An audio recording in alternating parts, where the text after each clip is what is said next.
Once upon a time, in a world of wealth and power, there were two men, both successful, both influential, but with lives that took very different paths. James was a man who understood the art of balance. He knew that true wealth was not just measured in dollars, but in moments, precious, irreplaceable moments. From the moment he started building his empire, he made a firm decision to ensure that his success would never come at the expense of his happiness or his family. He was methodical, disciplined, and above all mindful of what truly mattered in life. Every morning, James started his day with a run in the park, not alone, but with his wife, Lisa, and their 4 children. The sound of laughter and sneakers hitting the pavement filled the crisp morning air. It was in these simple moments that James found his peace. His exercise routine was not just about keeping fit, it was about setting an example for his children, teaching them the importance of a healthy lifestyle and family bonding. Health was always a priority for James. He had regular checkups, followed a well-balanced diet, and ensured that his physical and mental well-being were taken care of. His eating habits were strict, yet enjoyable. He made meals a family event where they cooked together, shared stories, and reinforced their bond.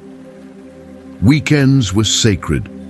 Whether it was a short getaway to the countryside or a cozy family night at home watching movies, James made sure that his family knew they were just as important as his business. At work, James was just as disciplined. He believed in the principle that working smart was better than working endlessly. He surrounded himself with a competent team, delegated responsibilities, and ensured that his company ran efficiently without requiring his constant presence. While his competitors burned the midnight oil, James was home, reading bedtime stories to his children or having long conversations with Lisa about their dreams and aspirations. His wealth grew steadily, but more importantly, so did his happiness. He was present for every milestone in his children's lives, the first steps, the school recitals, the birthdays, the late-night talks about life. He understood that true success was not just in numbers, but in memories created with those he loved. Then there was Marcus, a man who mistook wealth for life. Every second was a transaction, every moment an investment in an empire that he built, brick by brick, but at a cost. Unlike James, Marcus had a singular focus: work. He was relentless, obsessed with expansion, and consumed by the need to be at the top. In his world, there was no room for distractions, and unfortunately, his wife, Rachel, and their daughter, Emily, fell into that category. Marcus woke up before the sun and worked deep into the night. Business meetings, boardroom discussions, and late-night strategy calls filled his schedule. He missed breakfast with his family, left before Emily woke up, and returned home long after she had fallen asleep. Rachel, who once believed in his dreams, found herself growing distant from a man who was physically present but emotionally absent. Marcus prided himself on never taking a break, not realizing that his body was paying the price. Fast food became his diet. Sleep was a luxury he could not afford. He skipped doctor's appointments, ignored the warning signs, and justified every decision with the excuse that he was doing it all for his family's future. Emily, his only daughter, longed for her father's attention. She watched other children play in the park with their dads, share meals together, and go on vacations. She wished for just a fraction of his time, but Marcus was too busy to notice. Rachel too grew weary. The lonely nights, the unfulfilled promises, and the lack of companionship left her questioning her place in his life. Years passed. James and Lisa, now older, walked hand in hand on a beach, laughing. Their children, now adults, ran ahead, calling them to join. Time had been kind to James. His wealth continued to grow, effortlessly sustained by the foundations he had built. More importantly, he had love, health, and memories that no currency could buy. His empire was not just financial, it was emotional, built on love, laughter, and the relationships he had nurtured over the years. For Marcus, time had run its course. Years of unchecked stress, sleepless nights, and self-neglect had taken their toll.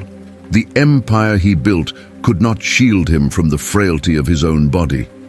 One evening, in the midst of yet another business trip, Marcus felt a sharp pain in his chest. He collapsed, and by the time he was rushed to the hospital, his body had suffered immense damage. Months in the hospital bed forced him to reflect, but the realization came too late. When he was finally discharged, he returned to his mansion, expecting comfort, but found silence. Rachel and Emily were gone. A note rested on a table. "You were never here for us. Why should we be here for you?" She had waited for a man who never showed up. And now she chose herself, chose her daughter, chose happiness. She had spent years longing for love, but she refused to spend the rest of her life waiting for a man who never put her first. Marcus, now alone, walked through his vast mansion.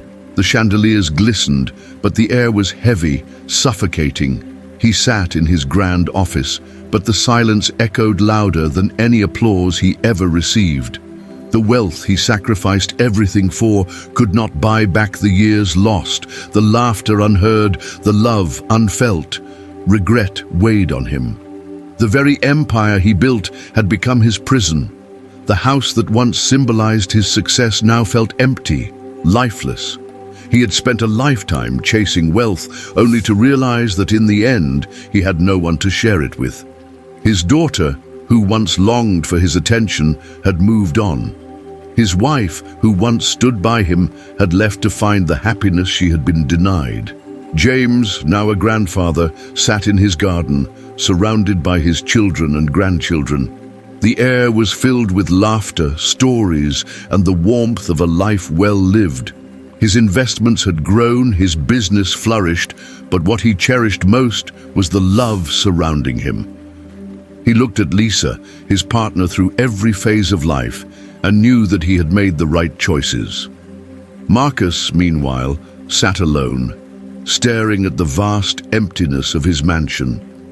Regret gnawed at him, a constant reminder of what could have been. He had been so blinded by ambition that he failed to see the most valuable treasures slipping away: his family, his happiness, his own well-being. Now he had all the money in the world, but nothing to live for. True success is not measured by wealth alone. It is measured by the love we share, the moments we cherish, and the balance we create. James had not just built a business, he had built a life. Marcus had built an empire, but in doing so, he had lost himself. The wealthiest man is not the one with the biggest empire, but the one who can truly say, "I have lived a full and meaningful life. Cheers, and stay safe."